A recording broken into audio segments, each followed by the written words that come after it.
বিশ্ব কবিতা দিবসে সবাইকে আমি অভিনন্দন ও শুভেচ্ছা জানাচ্ছি। এখানে অনেক জ্ঞানী গুণীর সমাবেশে আমরা প্রত্যেক বছরের মতো এবারেও একত্র হয়েছি। তো আমি এখন আমার কবিতা দিচ্ছি।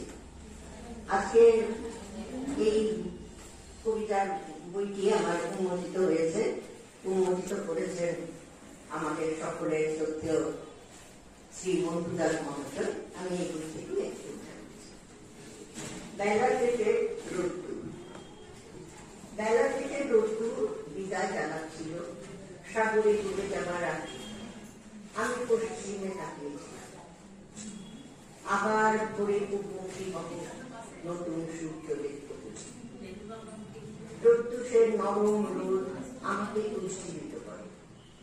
সারাদিন কাজে ডুবে থাকার প্রেরণা দেয়। কোলপটিতে চুমুক দিচ্ছে আয়েস করে দম। দেখলাম তাকিয়ে দুদণ্ড। আমিও চুমুক দেবো ভাবি ব্যবস্থার বারান্দায়। সোনালি রোদে ছলমলে আগাম রান হতে হতে মিলিয়ে যায়।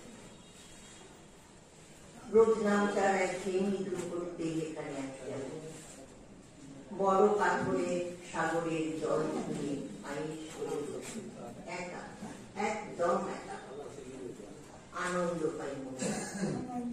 সমুদ্রের বাতাসে শ্বাস নিয়ে বিশুদ্ধ এখানে বসে নিজের অজান্তে খুঁজে নমস্কার। দিদিমণি আরেকটি কবিতা পড়ুন, আপনি আরেকটি কবিতা পড়ুন।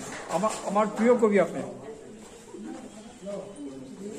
দাদার অনুরোধে আপনারা বিরক্ত হবেন না প্লিজ। দাদা বলছেন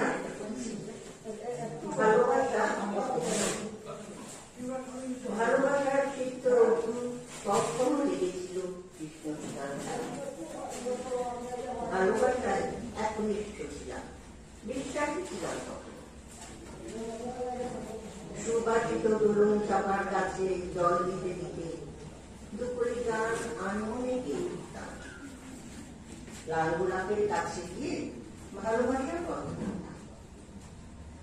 মনের মধ্যে চলত তখন উজান পাখি খেলা। ঝিরি ঝিরি মৃদু বাতাস তখন ভালোবাসায় বিশ্বাসী ছিল। ধীরে ধীরে ভেঙে গেল। এখন লাল গোলাপে আর ভালোবাসা দেখি। অস্তমিত সূর্যের শেষ রোদ আমাকে উত্তেজিত করে। এখন সব সমান করা,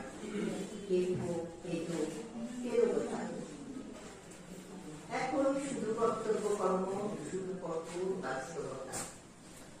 এভাবেই দৌড়িয়ে চলছে। এসেছি অনেক